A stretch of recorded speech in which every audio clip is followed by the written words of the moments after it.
Welcome to the Heal, Thrive, Dream podcast, where trauma survivors become healthy thrivers. Each month, we'll feature a theme in the trauma recovery and empowerment field. To promote your recovery, healing, and learning how to build dreams, here's your host, Karen Robinson, transformational coach and therapist.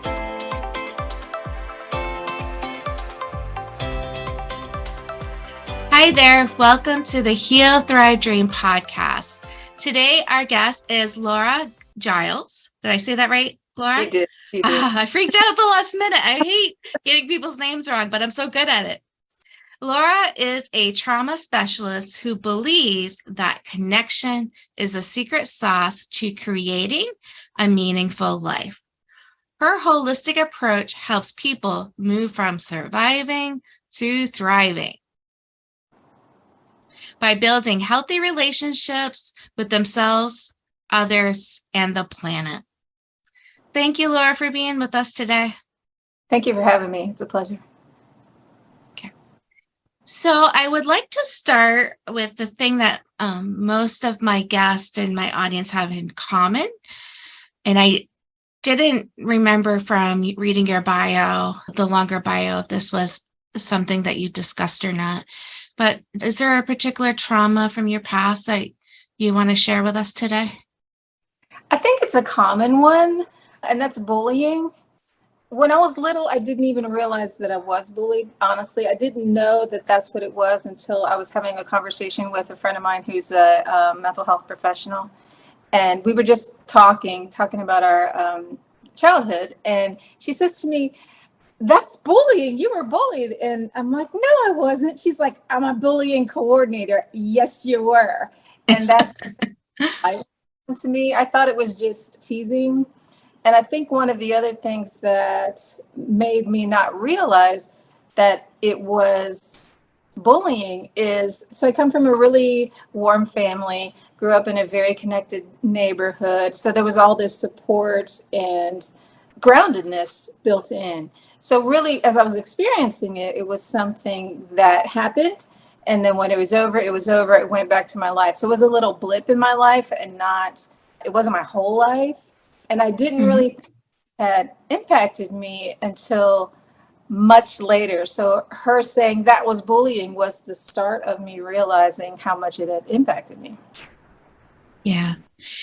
Is the reasons they bullied you, not that there's ever a good reason, but are they issues that you're comfortable sharing? So for example, I was bullied a little bit for being chubby.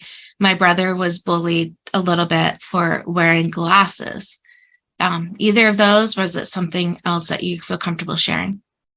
Well, I think it's animal nature to bully. Well, I know it is because I live on a farm and all the animals do it, and they do it. It's to help weed out the sickly and so kids pick on you because you're different, and they'll find anything to do that. And in my case, there was two reasons really. Well, there's probably a bunch of different reasons now that I think about it, but I was a tomboy and I really liked to play with the boys. And a lot of people said that I was boy crazy. And I just kind of accepted that too. "Oh, you're boy crazy." But it really wasn't that. It was just I liked the activities that boys did better than what girls did. And I liked the things that boys talked about. And the girls didn't like that I had all the boy attention, even though I'm talking like kindergarten. And The other thing was ethnicity. So we were the only family in my neighborhood that looked like we did. There was nobody else that looked it was definitely, you stick out. And so I got picked on for that too. Okay.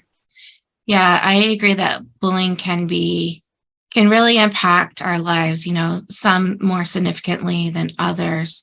What kind of impact did the bullying have on your life? Well, I have always been an introvert.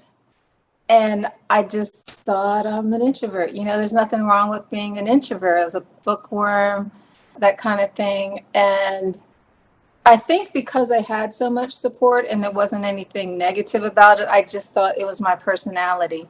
But as I grew up and I became more connected, so away from just my inner circle, as I started to grow out of the impacts of bullying and started to trust people more, then I realized, oh, you know what? That's from the bullying, because I did not trust people. I just thought that, so if you're in my inner circle, I know you, I trust you. I didn't have any problems with relating to you, being warm and that kind of thing. But if you weren't, then I'm going to sit back and kind of look at you for a long time before I decide if you're safe. And like I said, I thought that was just personality. And now that I'm on the other side of that, I can see, no, that wasn't just your personality. That was fear and scarring from that childhood experience. So it's kind of these things you don't know what you're missing until you are on the other side of it. I didn't know that it could be, that my life could be so much bigger and more connected than it was then. Okay. So the main thing that the bullying impacted for you was your desire or ability to connect with others. It made you kind of leery, like you weren't sure if you could trust. Was this just friendships? Was this romantic partners? Was this coworkers? Or was it just everybody? It's kind of weird. My story is really different, I think, because I had such a good, strong family relationship, because it didn't really, it's just weird.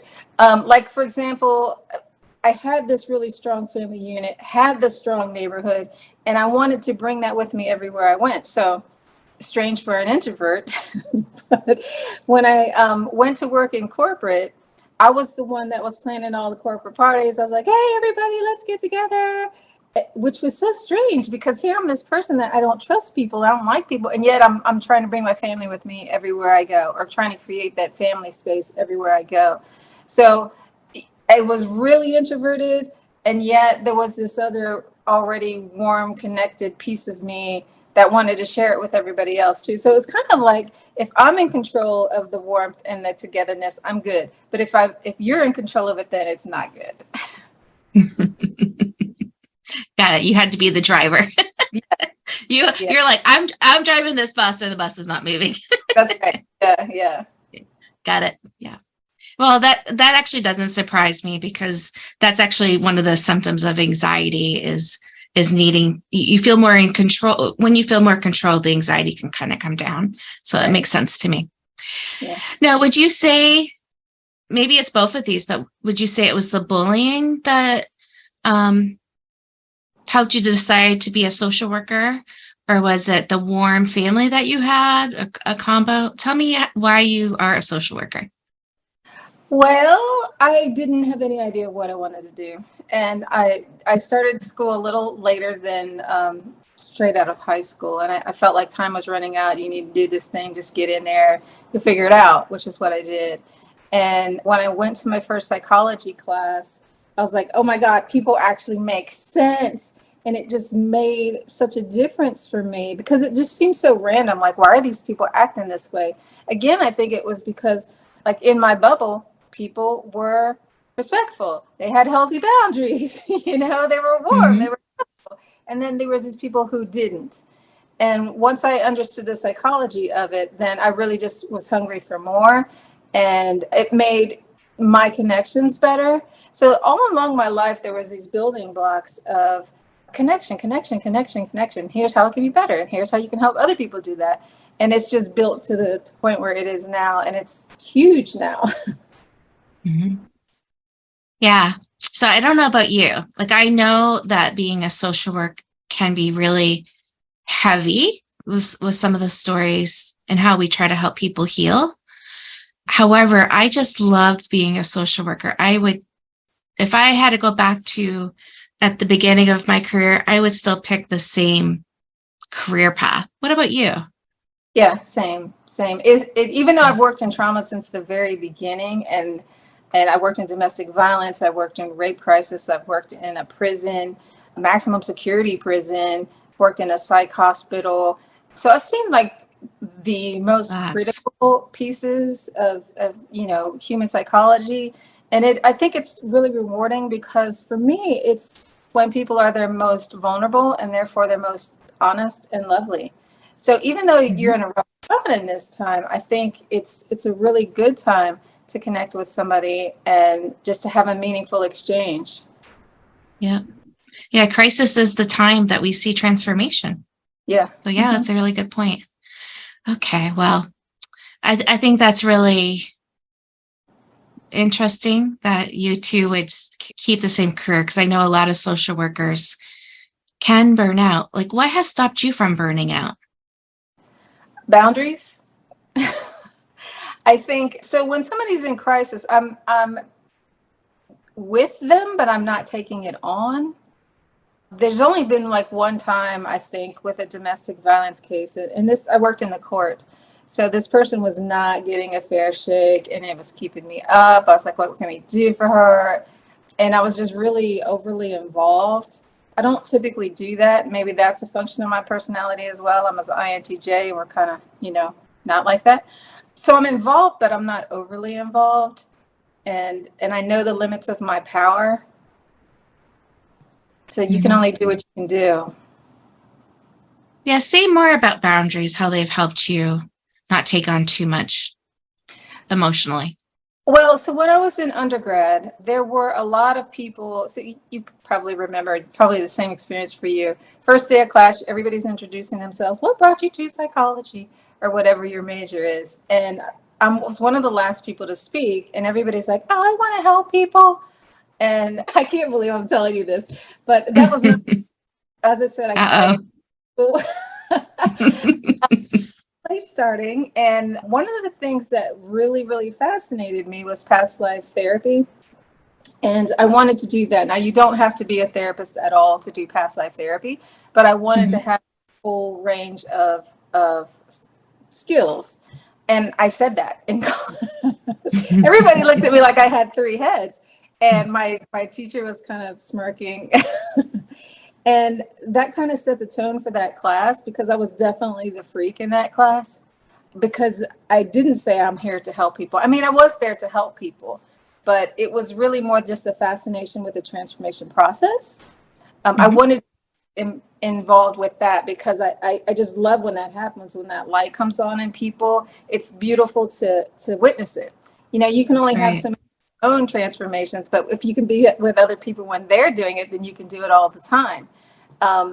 And most of the people that I was in school with did burn out, I think, because if you're coming from a rescuing space, you're going to get burnt out. You're going to get overly involved. You're going to not say no when you need to say no. And that's really not been a problem for me.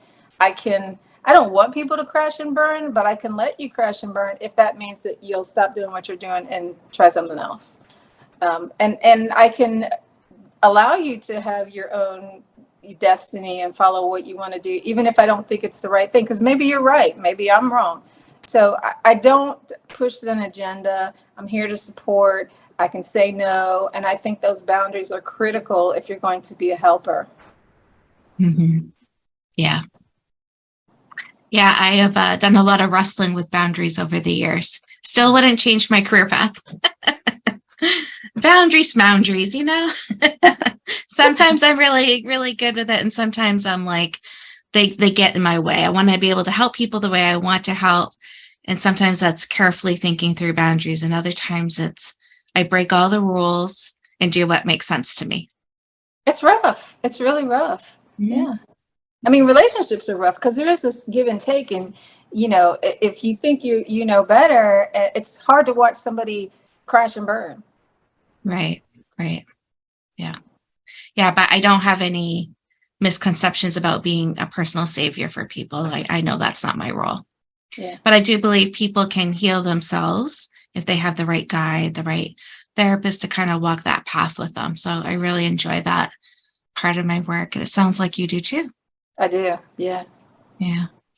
So tell me, what kind of, are you doing therapy right now? Is that what you're doing with your clients? Yeah. Okay. And it's trauma based. Is there a certain modality that you prefer, or is it eclectic? Would you describe what you're doing? I use a lot of somatic techniques. I use a lot of, I don't know what you would call it, but symbolism, metaphor, that kind of thing. Don't do talk therapy. I mean, we might do some talk therapy as we're on the other side of it and the release has already happened, to just kind of integrate it and understand what happened. But most of it is symbolic.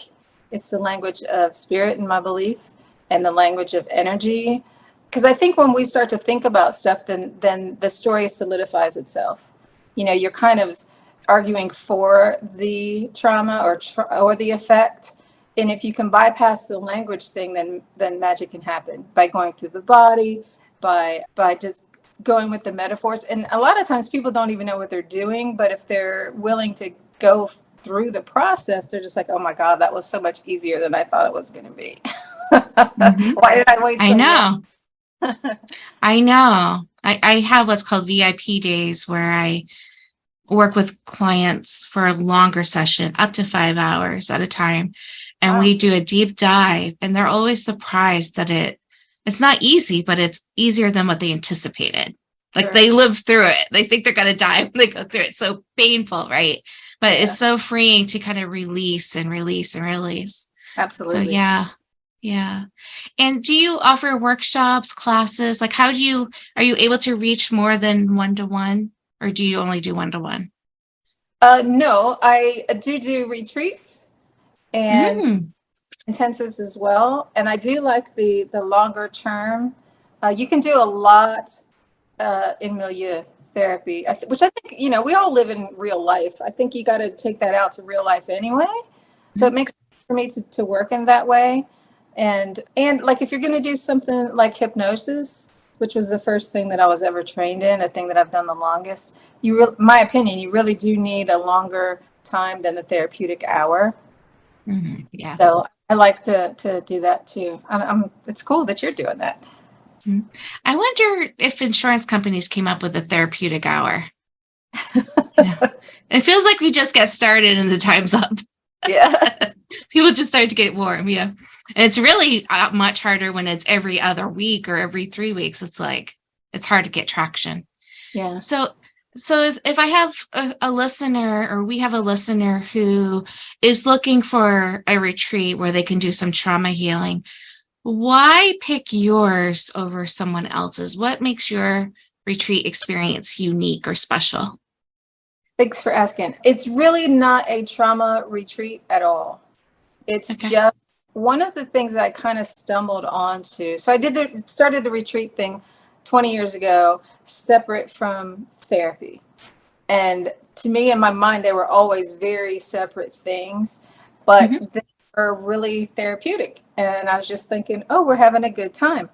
So they're spiritual tours, and I always go to spiritual places with histories of miracles or really good energy. And I was thinking it was just the location. So it took me a while to stumble upon the fact that no, this is a safe space. We are minding our boundaries. We are living honestly, and we're very present in this space with each other, in this space with nature. And it's a full body connection. So we can do, I always offer, I can do rituals easily. There's all kinds of things we can do in that space. And typically people don't want it or need it because there's nothing, it's just so full. And so I have everything I need, that to do more is kind of over the top sometimes. Now, I can't say that that's never true. Sometimes we've had some really, really profound rituals. At 2 retreats ago, we did this thing by the fire, but it was spontaneous. It was just like, let's have a fire. We have to have a fire tonight. One of the participants said, and I want to do this. And I facilitated. It was beautiful, but it was spontaneous. It wasn't contrived. It wasn't planned. It wasn't, okay, now we're going to do this. Now we're going to do that, which is how the retreats evolve. It's just, how are we going to be in this space? And it's very therapeutic because it's kind of like the situation where I didn't know how connected I could be because my little space was safe. I didn't really want or need anything else. And when people experience that, they're just like, oh, this is what safety feels like day to day. This is what safety feels like when I'm waking up in the morning. This is what safety feels like when I'm with strangers in a strange land. And then they start to yearn for it. So it is therapeutic. It's not therapy. But I think it gives somebody a real tangible thing to say, this is what I'm striving for. This is what I'm working for. This is what I'm trying to create in my life. Mm-hmm. Yeah, it does sound super healing. So, I'm guessing clients have felt like this is a great time for them to just unplug and be with like-minded people to work on themselves and maybe their spirituality, for example. How has the running the retreats been healing for you as someone that was bullied in your past? So it's been really expansive for me because it's kind of an extension again. Like my whole life, I've been doing this thing of taking my family with me, but you're my family, even though you're a stranger, you know? And so as I do that with more and more and more and more people, then it's just gotten easier to be like, okay, people are okay. And so my inner circle has become, it's still small, it's still an inner circle, but it's way bigger than I ever would have imagined before. And it's much easier for me to warm up to people than it was before. Mm-hmm. Awesome. Now, have you written a book about this experience, or are you thinking about that? No, and I'll tell you why. Because it's the kind of thing that is so personal. And whenever I try to talk about it with people, there are things that I can share and things that they will get. But really, the only people that truly get it are the ones that were there, because it's, so when I say that I work in this, like this symbolic, metaphorical realm, I think that there's a place that we go where there are no words, and it's just kind of a knowing and maybe a look or a something like that. We may use some words to talk about some things, but it's kind of a heart connection that there's really no words for that. So the people that can only truly understand it are the ones that were there. And so I have tried to talk about it, and I can share little bits and pieces about it on my tour website. There's some blog posts where there's snippets of this is what this moment was like, this is what this day was like. But I don't think I don't have the skill to put that in a book. Yeah, you're not the first person to say that to me. Actually, you're the second. So only two people so far, and I think you guys probably are similar in how you heal. So that's very fascinating too, that the experience is beyond words. Yeah. Yeah. Very interesting. Okay. So tell us about your website, like the URL and what you offer people if they work with you. Are you able to see clients in different states? I know you can have retreats. Mm-hmm. Are you a coach as well as a therapist? Like, how do you see people? Yes. So my sacred travel site is my name, lauragiles.me. And the way that I see the most people is through my community.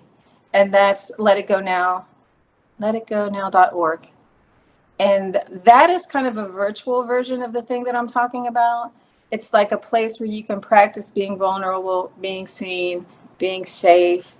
There's also an academy where you can, if you are coming from a trauma background, that is not going to, you can't just pop in and be like, ah, here I am.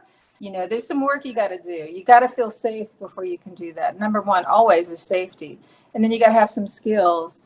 And then it helps to know who you are so that you can show up, because a lot of us show up with a mask. And then, you know, when people like you for your mask, then it can be hard to take that mask off. So there's ways of learning that. And then how to connect, healthy relationships. Those are skills too. And then to the piece about how to connect with plants, animals, minerals, the universe, the spirit. I think everything has a foundation, like Maslow's hierarchy. It's like a triangle. And if your base is really strong, then the top kind of takes care of itself. So that's where most of my people meet. And then I do see clients in Virginia at lauragiles.net. So it's all my name somewhere. Mm-hmm. Awesome. In what county in Virginia are you in? I'm in Fluvanna County. Okay. I'm in Fairfax County. Oh, okay. Virginia. Yeah, I didn't realize when we started talking you were in Virginia. That's so cool. That's really cool. Well, I don't know how far we are apart, but maybe we can get coffee one day and and refer people to each other. That's awesome. Well, yeah. Yeah. So Laura, I'm so happy you were here today. I think that you are such a gift to your community, my community. So I'm very thankful you're here. And I want you to think about, you know, there's maybe someone listening that's having a really hard day when, you know, when this is aired and they're struggling. Do you have any words of wisdom or encouragement for them? I would just say that we all have a light inside of us. And if you can find that light and just let it shine, I've never seen that let anybody down. And I know there's some people who can't find it. I promise you it is there. It is there. Oh, that's really beautiful. Thank you. All right. Well, thank you everyone for listening, and thanks to Laura for being here today. Thank you. Thank you for listening in today. Please join us next week, same day and time. Also, I would love for you to check out my website, healthrivedream.com.